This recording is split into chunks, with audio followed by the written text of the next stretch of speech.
Hey guys, নগাঁৱৰ পৰা ৰিকুৱাৰমেণ্টৰ কাৰণে নটিফিকেশ্যন আহিছে। যদি আপুনি নগাঁৱত জব বিচাৰি আছিলে তেতিয়াহ'লে এইটো ভিডিঅ' আপোনাৰ কাৰণে বহুত ইম্পৰ্টেণ্ট হ'ব গৈ আছে।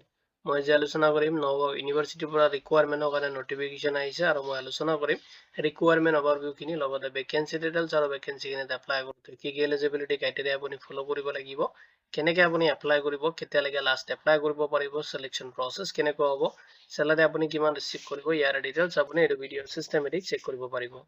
যদি এইটো ৰিকুৱাৰমেণ্ট ৰিগাৰ্ডিং কোনো ধৰণৰ কুৱেশ্যন থাকে আপুনি ভিডিঅ'টোৰ কমেণ্ট ছেকশ্যনত কমেণ্ট কৰি দিব। উইদিন 48 আৱাৰ্ছৰ ভিতৰত আপুনি জব এলাৰ্ট এছকে টীমৰ পৰা ৰেছপন্স পাব। যদি আপুনি ইণ্টাৰেষ্টেড দেন আহক দেৰি নকৰি আজিৰ ভিডিঅ'টো আৰম্ভ কৰোঁ। এতিয়া চাই লওক নগাঁও ইউনিভাৰ্চিটি ৰিকুৱাৰমেণ্ট 2026ৰ কাৰণে যিটো নটিফিকেশ্যন আহিছে ইয়াৰ ডিটেইলছ আপুনি এইটো ভিডিঅ'ৰ চিষ্টেমেটিক চেক কৰিব পাৰিব। এতিয়া চাই লওক যিটো ৰিকুৱাৰমেণ্ট আহিছে ৰিকুৱাৰমেণ্ট অভাৰভিউখিনি। টোটেল ভেকেঞ্চি দি আছে, আপুনি এপ্লাই কৰিব পাৰিব। 23 পোষ্টৰ কাৰণে আহিছে নটিফিকেশ্যন আৰু জব লোকেশ্যনটো আপোনাৰ নগাঁও আসামত হ'ব। এপ্লিকেশ্যন যিটো মেথড দি আছে আপুনি ডুৱেল ছাবমিশ্যন কৰিব ৰিকুৱাৰ হ'ব, য'ত আপুনি অফলাইনত কৰিব লাগিব আপোনাৰ হাৰ্ড কপিটো ছাবমিট, লগতে আপুনি মেইলতো এপ্লাই কৰি দিব লাগিব। আৰু পোষ্ট নেমটো দি আছে আপোনাৰ গেষ্ট ফেকাল্টি পজিশ্যনৰ কাৰণে আপুনি এপ্লাই কৰিব পাৰিব, য'ত আপোনাৰ মাল্টিপল ডিপাৰ্টমেণ্ট ৱাইজ আপোনাৰ কোৰ্চখিনি ডিভাইড কৰি দি আছে। অবজেক্টটো চাব আপুনি এপ্লাই কৰাৰ আগতে ইনচিয়ৰ কৰিব আপুনি যিটো পোষ্টত এপ্লাই কৰি আছে তাৰে ইলিজিবিলিটি ক্ৰাইটেৰিয়াটো আপুনি ভালকৈ চেক কৰিব, তাৰপিছত আপুনি এপ্লাই কৰিব। এতিয়া চাই লওক ইলিজিবিলিটি লগতে আপোনাৰ ৰেমুনাৰেশ্যন কিমান আপুনি ৰিচিভ কৰিব এইখিনি ডিটেইলছ দি আছে। এডুকেশ্যনেল কোৱালিফিকেশ্যনটো বিচাৰিছে, আপুনি মাষ্টাৰ ডিগ্ৰী কমপ্লিট কৰিব লাগিব ৰিলেভেণ্ট ছাবজেক্ট লৈ কিনে আৰু যিকোনো ৰেকগনাইজ ইউনিভাৰ্চিটি আৰু ইনষ্টিটিউশ্যনৰ পৰা যদি আপুনি কমপ্লিট কৰে তেতিয়াহ'লে আপুনি এপ্লাই কৰিব পাৰিব। লগতে আপোনাৰ স্পেচিয়েল প্ৰিফাৰেঞ্চ আপুনি পাব, যদি আপুনি হাইলি প্ৰিফাৰেঞ্চ দিয়া হ'ব যদি আপুনি নেট স্লেট বা PhD আপুনি কমপ্লিট কৰিছে অৰ দি আছে, যদি আপুনি পিছত তেনেকুৱা আপোনাৰ টিচিং এণ্ড ৰিচাৰ্চত কোনো ধৰণৰ এক্সপিৰিয়েঞ্চ আছে দেন আপুনি এইটো হাইলি প্ৰিফাৰেঞ্চ পাব যেতিয়া আপোনাৰ চিলেকশ্যন হ'ব। এতিয়া চাই লওক চেলাৰী ডিটেইলছখিনি, য'ত আপোনাৰ ৰেমুনাৰেশ্যনটো প্ৰভাইড কৰা হ'ব, যিটো আপোনাৰ নগাঁও ইউনিভাৰ্চিটিৰ যি ষ্টেণ্ডাৰ্ড নৰ্মছ আছে আৰু গাইডলাইন আছে গেষ্ট ফেকাল্টি পজিশ্যনৰ কাৰণে এইটো হিচাপত আপুনি আপোনাৰ ৰেমুনাৰেশ্যন মানে চেলাৰীটো আপুনি ৰিচিভ কৰিব।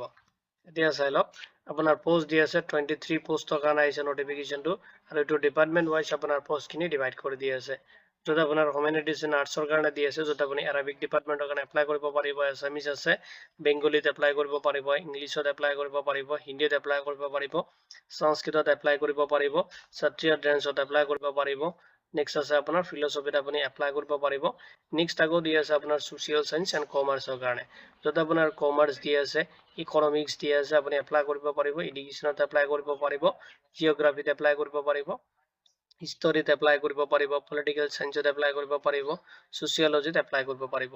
নেক্সট আপোনাৰ চায়েন্স এণ্ড টেকনলজিত দি আছে, য'ত আপুনি বায়'টেকনলজিত এপ্লাই কৰিব পাৰিব, বুটানীত এপ্লাই কৰিব পাৰিব, কেমেষ্ট্ৰিত এপ্লাই কৰিব পাৰিব, মেথমেটিক্সত এপ্লাই কৰিব পাৰিব, মেডিকেল লেব টেকনিচিয়ানত এপ্লাই কৰিব পাৰিব, নেক্সট আপুনি ফিজিক্সত এপ্লাই কৰিব পাৰিব, ষ্টেটিষ্টিক্সত আপুনি এপ্লাই কৰিব পাৰিব এণ্ড জিঅ'লজিত আপুনি এপ্লাই কৰিব পাৰিব। এইখিনি ডিপাৰ্টমেণ্ট ৱাইজ আপোনাৰ পষ্টখিনি ডিভাইড কৰি দিয়া আছে, য'ত আপুনি এপ্লাই কৰিব পাৰিব। এতিয়া চাই লওক ইম্পৰ্টেণ্ট ডেটছখিনি দিয়া আছে, ইম্পৰ্টেণ্ট ডেটছ আপুনি ৰিমেইন কৰিব, য'ত আপোনাৰ অফিচিয়েল নটিফিকেশ্যনটো ৰিলিজ কৰিছে May 21, 2026ত আৰু এপ্লাইৰ যিটো লাষ্ট ডেট দি আছে আপোনাৰ June 6, 2026 লৈ কিনে লাষ্ট আপোনাৰ এপ্লিকেশ্যনটো আপুনি ছাবমিট কৰিব লাগিব। এতিয়া চাই লওক কেনেকৈ আপুনি এপ্লাই কৰিব। এপ্লাই প্ৰচেছটো ফাৰ্ষ্টত আপুনি ডাউনলোড কৰিব লাগিব এপ্লিকেশ্যন ফৰ্মটো, তাৰ কাৰণে আপুনি অফিচিয়েল যিটো ৱেবছাইট আছে তাতে ভিজিট কৰিব লাগিব আৰু নেক্সট আপুনি এপ্লিকেশ্যন ফৰ্মটো ফিল আপ কৰিব কেয়াৰফুলি এণ্ড আপুনি এটাচ কৰিব লাগিব আপোনাৰ ডকুমেণ্টছখিনি, যিখিনি ডকুমেণ্টছ আছে আপোনাৰ এডুকেশ্যনেল কোৱালিফিকেশ্যন এক্সপিৰিয়েঞ্চ লগতে CV এটা আপুনি বনাই ল'ব এণ্ড পাছপৰ্ট চাইজ ফটোগ্ৰাফ আপুনি ল'ব।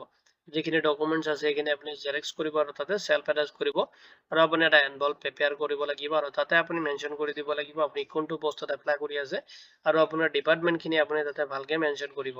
আৰু যিটো ডকুমেণ্টছ আপুনি ছেট কৰিব তাতে আপুনি লিখি দিব লাগিব দ্য ৰেজিষ্টাৰ নগাঁও ইউনিভাৰ্চিটি, যিটো আপোনাৰ অল্ড AIT ৰোড যিটো নগাঁও আসাম দি আছে, পিন নাম্বাৰটো দি আছে 782001, এইটো এড্ৰেছ আপুনি তাতে মেনশ্যন কৰি দিব লাগিব এনভলপমেণ্টৰ ওপৰত। মেনশ্যন কৰি কিনে আপুনি স্পীড পোষ্ট কৰি দিব আৰু এতিয়া এটা আপুনি PDF বনাব আৰু PDF বনাই কিনে আপুনি মেইলত সেই কপিটো আপুনি চেণ্ড কৰি দিব লাগিব।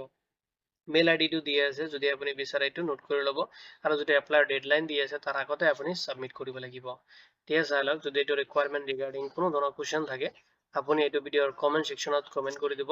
উইদিন 48 আৱাৰ্ছৰ ভিতৰত আপুনি জব এলাৰ্ট এছকে টীমৰ পৰা ৰেছপন্স পাব। যদি ইনকুৱাৰী থাকে তথাপি এপ্লাই কৰিব পাৰিব এণ্ড আপুনি এপ্লাই কৰিলে ইনচিয়ৰ কৰিব লাগিব আপোনাৰ যিটো আপুনি বাই পোষ্ট কৰিছে আৰু যিটো আপুনি মেইল কৰিছে বিফৰ আপোনাৰ June 6/2026 আগতে আপুনি এপ্লাই কৰি দিব আৰু মেইল আইডিটো আকৌ মই প্ৰভাইড কৰি দিছো এইটো মেইল আইডি আপুনি নোট কৰি ল'ব যত আপোনাৰ মেইলটো এটা কপি আপুনি তাতে সাবমিট কৰি দিব লাগিব ভিডিওটো চোৱাৰ বাবে ধন্যবাদ দি কিনে আজিৰ ভিডিও মই ইমানতে সামৰিছো